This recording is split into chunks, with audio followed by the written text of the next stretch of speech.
Welcome back to my YouTube channel unique classes. इस video में आपको क्या बताऊंगी, स्टडी प्लान। अब स्टडी प्लान हम सभी के लिए बहुत इंपॉर्टेंट होता है। ये हर क्लास के लिए, जैसे कि 10th के स्टूडेंट है, 9th के स्टूडेंट है, 12th के स्टूडेंट है, 11th के स्टूडेंट है, आप किसी भी क्लास के स्टूडेंट है, आपके लिए ये स्टडी प्लान जो है ये बेस्ट स्टडी प्लान है। और ये 3 मंथ्स का बेस्ट स्टडी प्लान है, बिकॉज अब आपके नवंबर से क्या होगा, एग्ज़ाम्स जो है वो स्टार्ट हो जाएंगे। तो आप सभी को पता होगा कि जो स्टडी प्लान है वो हमारे लिए क्यों इम्पोर्टेंट है। बिकॉज देखिए, जब आप एक स्ट्रैटेजी बना के चलते हैं कि मुझे किस तरीके से प्रिपेयर करना है अपने एग्ज़ाम्स के लिए, क्या बेस्ट टिप्स जो है वो आपको फॉलो करनी है, सारी चीज़ें इसमें बताई जाएगी। और साथ ही साथ जब आपका एक स्टडी प्लान जो है वो तैयार होता है तो आपके मन में क्या आता है कि कभी आपका कोई टॉपिक छूटता है तो आपको गिल्ट फील होता है कि हाँ, कहीं ना कहीं मन में गिल्ट होता है कि मेरा जो टॉपिक है ये मैंने इस डे के लिए चूज़ किया था और ये छूट गया, तो आप उसको नेक्स्ट डे कैसे भी करके कर लेते हैं। तो स्टडी प्लान का ये फ़ायदा जो है ये आपको देखने को मिलता है। चलते हैं, सबसे पहले हमारा फर्स्ट जो है पॉइंट वो क्या होगा कि हमें प्रिपरेशन कैसे करनी है। प्रिपरेशन कैसे करनी है मींस, जैसे कि आपका जो सिलेबस है वो 2 पार्ट्स में डिवाइड कर दिया है, first term and second term में, राइट। तो आपको उससे क्या होगा कि फर्स्ट टर्म का जो सिलेबस है वो हाफ़ हो गया और सेकंड टर्म का हाफ़ हो गया, दोनों हाफ़ हो गए। कुछ जो चैप्टर्स हैं वो आपके कटे भी होंगे, तो उससे भी आपको काफ़ी फ़ायदा हो रहा है। लेकिन अगर आपके पास सिलेबस कम है तो साथ ही साथ आपके पास जो टाइम है वो भी कम है, तो उस टाइम को मैनेज करके हम कैसे अच्छे नंबर स्कोर करें, इस चीज़ की जो प्रिपरेशन है वो हमें करनी है। कैसे, देखिए, आपको अगस्त जो है उसमें अपना 50% टर्म 1 का सिलेबस कंप्लीट कर लेना है। टिप्स पे याद होना चाहिए कि हाँ, मेरे चैप्टर कंप्लीट है। जो चैप्टर आपका कंप्लीट हो जाता है कि भाई चल तू साइड हो जा, अब मेरे को दूसरा चैप्टर करना है, राइट। और ऐसे ही आपको सितंबर में क्या करना है, जो बाकी का 50% बचा हुआ सिलेबस है टर्म 1 का, उसे कंप्लीट जो है वो कर लेना है, ठीक है। अब देखिए, अब बचता है आपके पास अक्टूबर, बिकॉज नवंबर में क्या है, आपका एग्ज़ाम हो जाएगा टर्म 1 का। तो अक्टूबर में आपको क्या करना है, जो आपका टर्म 1 का सिलेबस कंप्लीट किया है आपने अपने 2 मंथ्स लगाकर, अगस्त और सितंबर, तो उस सिलेबस को क्या करना है, हमें रिवीजन करनी बहुत ज़रूरी होती है। बिकॉज जब तक आप अपने चैप्टर्स की रिवीजन नहीं करेंगे तब तक क्या होगा, उन चैप्टर्स को भूल जाएंगे। तो जब तक हम रिवीजन नहीं करेंगे तो हम एग्ज़ाम में प्रॉपरली, आपके मन में कॉन्फिडेंस ही नहीं होगा कि मेरे को हर चैप्टर जो है वो टिप्स पे याद है। क्योंकि रिवीजन बहुत ज़रूरी होती है, चाहे आपने चैप्टर कितना भी अच्छे से क्यों ना पढ़ा हो, लाइन टू लाइन क्यों ना पढ़ा हो, अगर आप उसकी रिवीजन नहीं करते तो सारा क्या हो जाता है, एंड में वेस्ट चला जाता है। तो ऐसा हमें नहीं करना है, हमें अपनी रिवीजन जो है उसे करना है। तो रिवीजन का आपका हो गया 1 मंथ पूरा का पूरा। अब देखिए, सबसे मेन बात जो है वो क्या आती है आपके पास कि आपको एनसीईआरटी जो है उसे लाइन टू लाइन क्या करना है, रीड करना है। बिकॉज अभी आपके एग्ज़ाम्स कैसे होंगे, एमसीक्यू क्वेश्चंस आएंगे। एमसीक्यू क्वेश्चंस का एक तरफ फ़ायदा भी है और एक तरफ नुकसान भी है। देखिए, फ़ायदा क्या है, फ़ायदा ये है कि जब आपको लॉन्ग आंसर्स लिखने थे तो आपके पास टाइम क्या था, टाइम कम पड़ जाता था पेपर में, क्योंकि 3 घंटे का एग्ज़ाम होता है, किसी का 2.5 का होता है जो छोटी क्लासेस होती हैं, बाकी बड़ी का तो 3 घंटे का होता है। तो 3 घंटे आपको मिलते थे और वो भी कम पड़ जाते थे, जिसकी वजह से इंपॉर्टेंट क्वेश्चंस हैं जो हमें आते आते हमारे हाथों से छूट जाते थे। अब इस चीज़ में फ़ायदा हुआ है कि टाइम की कोई कमी नहीं होगी। बिकॉज एमसीक्यू में क्या है, आपको एक 1 वर्ड आंसर ही तो आंसर शीट में लिखना है, लिखने में आपका टाइम वेस्ट नहीं होगा, बस आपको अच्छे से क्या करना है, याद करना है। अब इसका नुकसान ये होता है एमसीक्यू का कि जो एमसीक्यू है वो चैप्टर के किसी भी कोने से उठा के दे देंगे, किसी भी कोने से, और उस टाइम पे आपके माइंड में आएगा भी नहीं कि ये कहाँ से है। तो ऐसा ना हो, इसीलिए हमें क्या करना है, लाइन टू लाइन एनसीईआरटी जो है उसको रीड करना है। लाइन टू लाइन मीन्स एक एक लाइन का अच्छे से मतलब समझ के हमें रीड करना है। तो सुनिए, आपको इस रीड करने के प्रोसेस को कैसे करना है। सबसे पहले आपको वीडियो देखनी है, चैप्टर को समझना है, फिर आपको NCERT book line to line read करनी है। बिकॉज जब हम वीडियो देखते हैं तो उसके बाद हमें जो कॉन्सेप्ट है चैप्टर का, जो स्टोरी है, किसने क्या किसको ये सब कहा था, क्या प्रोसेसिंग है, ये सभी जो चीज़ें हैं वो आपके दिमाग में कहीं ना कहीं बैठ जाती है। फिर उसके बाद जब आप उसे रीड करते तो प्रॉपरली आपको वो चीज़ समझ में आ जाती है।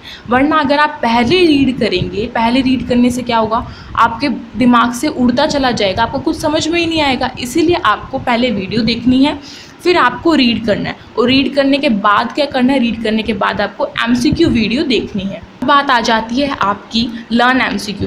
अब जब आप MCQs को, उसकी वीडियोस देखते हैं, उस MCQ को पढ़ते हैं, तो खाली पढ़ने से तो काम नहीं चलेगा, बिकॉज़ हमें किसी चैप्टर में जो सन है, डेट है, क्या ईयर था, ये याद करना पड़ता है। ऑथर का नाम हमें याद होनी चाहिए हर चैप्टर के। इंग्लिश और हिंदी में ये बेस्ट थिंग होती है कि हमें ऑथर का, राइटर का, हर चीज़ का हमें क्या करना है, नाम जो है वो याद रखना है। क्योंकि आपसे कोई भी पैराग्राफ देके पूछ लेते हैं कि इसके ऑथर का नाम क्या है। सेम क्वेश्चन आपसे MCQ बेस्ड पूछ सकते हैं। तो आपको वीडियो देखनी है, लेकिन साथ के साथ आपको उन्हें याद भी करना है, समझ के याद करना है, रटना नहीं है, समझ के याद करना है। जब आप समझ के याद करेंगे तभी वो आपका लास्ट तक जो है वो चल पाएगा। और एक बात आप याद रख लीजिए, अभी तो चाहे आप सोचेंगे कि बहुत सारा टाइम है मेरे पास, इतने 2 मंथ है, 3 मंथ है, आराम से तो हो जाएगा, MCQ है खाली। लेकिन ये जो बात है ये बिल्कुल गलत है।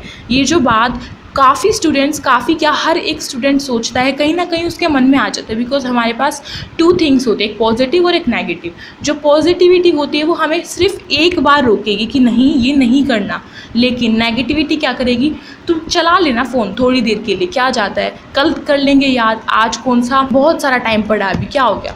लेकिन आपको क्या करना है, आपको चाहे तो आप अभी मज़े कर लीजिए, मेरी एक बात सुनिए, चाहे तो आप अभी मज़े कर लीजिए और फिर बाद में रो लेना, या फिर अभी आप हार्ड वर्क कीजिए और बाद में खुशी खुशी अपने एग्ज़ाम्स जो है वो दे दीजिए और अपने रिज़ल्ट्स को एक्सेप्ट करिए।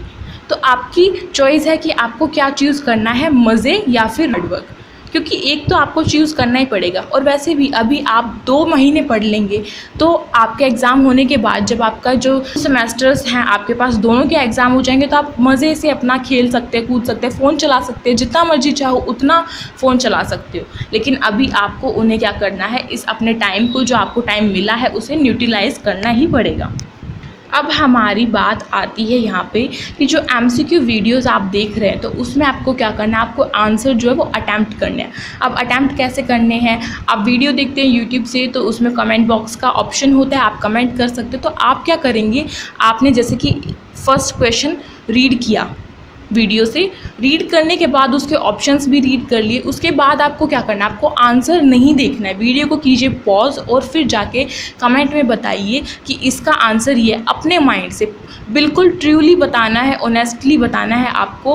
बिकॉज़ ये आप अपने आप को टेस्ट कर रहे हैं, और इससे क्या होगा, खेल खेल में आप पढ़ लेंगे। वरना क्या होता है हमारे साथ, हम सोचते हैं कि 10 मिनट की वीडियो है, अब ये कहीं यहाँ पे आके रुक गई, अब सोचते हैं कि जो इतनी बची हुई है जल्दी से हो जाए ना ख़त्म। तो ये जो थिंकिंग है हमारी, ये उससे नहीं आएगी। आप मज़े मज़े में, आपकी जो सोच है वो ऐसी होनी चाहिए कि ओह वीडियो जो है ख़त्म ही हो गई, बस इतने थोड़े MCQs थे। जब आपकी ये सोच बन जाएगी ना, आप प्रॉपरली, आप पूरे अच्छे से बिल्कुल टॉपर की तरह पढ़ाई करेंगे। तो इसलिए आपको क्या करना है, आपको MCQs के आंसर जो है वो कमेंट में देने हैं। उससे क्या होता है, आपका उसी टाइम पे आपके जो डाउट हैं वो क्लियर हो जाएंगे कि आपका ये वाला आंसर जो आपने, मान लीजिए आपने ऑप्शन नंबर ए लगा दिया, तो ऑप्शन नंबर ए आपका गलत क्यों है, इस तरीके के डाउट जो है वो आपके क्लियर होते हैं। इससे कॉन्फिडेंस आता है हमारे अंदर कि हमें कितना चैप्टर आता है, कितना नहीं। ये देखिए यहाँ पे जो स्टूडेंट्स हैं, यहाँ पे आराध्या जी हैं, अभिषेक कुमार हैं, दीपक गुप्ता हैं, और इस साइड यहाँ पे है विकास ठाकुर, अविनाश सिंह है। इन सभी बच्चों ने क्या किया है, इसी तरीके से अपने MCQs को अटैम्प्ट किया है, कमेंट बॉक्स में आंसर दिया है, साथ ही साथ इनकी जो कॉन्फिडेंस लेवल है वो भी इससे बढ़ता है।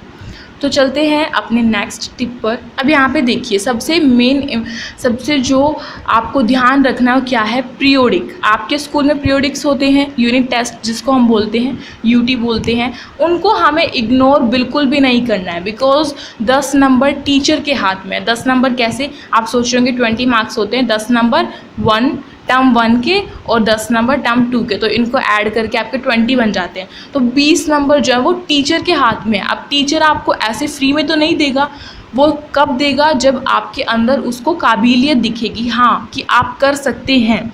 तो आपको बिल्कुल भी पीरियोडिक को मिस नहीं करना है, उसे ऐसे अटैम्प्ट करना है जैसे आप अपना बोर्ड एग्ज़ाम दे के आ रहे हैं। अब है डेली 2 सब्जेक्ट्स। आपको क्या करना है, हमेशा डेली 2 सब्जेक्ट्स तो एटलीस्ट पढ़ने ही है दिन में, 2 सब्जेक्ट। और साथ ही साथ आपको क्या करना है, एक चैप्टर आप जब पढ़ते हैं तो उसको क्या देना है, 2 दिन देने हैं, कम से कम 2 दिन देने हैं।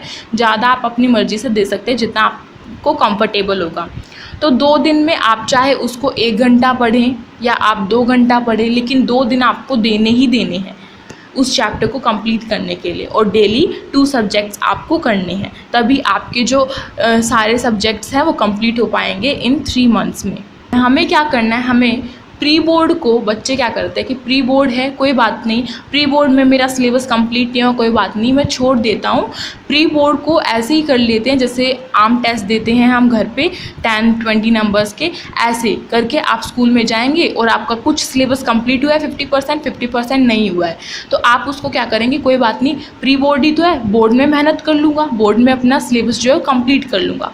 लेकिन ये बात यहाँ पे आपको क्या बात ध्यान रखनी है, ये खास बात ध्यान रखनी है कि आज की जो सिचुएशन है, अभी तो कोविड-19 चल रहा है, तो इस सिचुएशन में क्या पता है जो पैंडमिक है ये उस टाइम पर बढ़ जाए जब आपके बोर्ड की डेट हो। जैसे कि इस साल बढ़ गया तो कैंसिल हो गया, तो वो नंबर किस बेसिस पर मिले हैं इस साल के बच्चों को, प्री बोर्ड के उससे।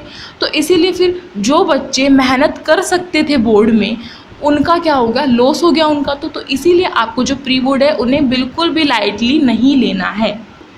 आपको क्या करना है, 2 घंटे तो डेली आपको पढ़ना ही है। नियम से आप अपना नियम बना लीजिए कि आपको 2 घंटे अपनी पढ़ाई को देने हैं, क्योंकि आपके पास 24 घंटे, आप उसमें से 2 घंटे दे देंगे ना, बहुत छोटी सी चीज़ है। और जब आप 2 घंटे देंगे, एटलीस्ट कहा है मैंने यहाँ पे, आप ज़्यादा भी दे सकते हैं, 4 देना चाहें 4 दीजिए, लेकिन जब आप स्टार्टिंग छोटे से करेंगे और फिर बढ़ते जाएंगे, आपका इंटरेस्ट जो है वो बनता जाएगा, तभी आप अपने सिलेबस को पूरा कंप्लीट कर सकते हैं। अब यहाँ पे मैं आपको एक बात बता दूँ कि जो क्लास 12th है उसके लिए हम क्या करेंगे, उसके लिए हम स्टडी प्लान जो है वो हर एक सब्जेक्ट का अलग अलग बनाएंगे। जब हम एक में देखते हैं तो काफ़ी कन्फ्यूजन क्रिएट हो जाती है, इसलिए आपको अलग अलग देखना है।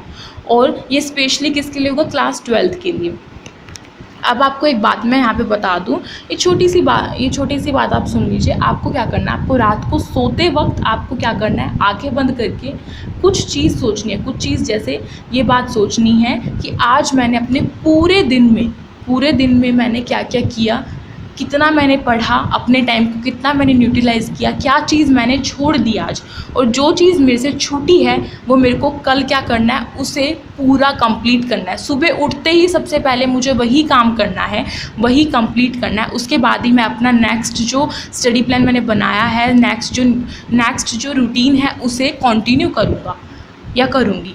तो आपको क्या करना है, आपको सबसे पहले यही बात याद रखनी है कि आज मैंने पूरे दिन क्या किया और आने वाले कल में मेरे को क्या करना है। ये बात आप सोते सोते 10 मिनट सोच लीजिए। 10 मिनट आप लेटे हैं, आपको वैसे भी 10 मिनट में तो कुछ नहीं होगा, तो इससे आपके अंदर एक कॉन्फिडेंस आएगा कि, और गिल्ट भी होगा कि क्या चीज़ मैंने छोड़ी है और क्या मेरे को करनी है।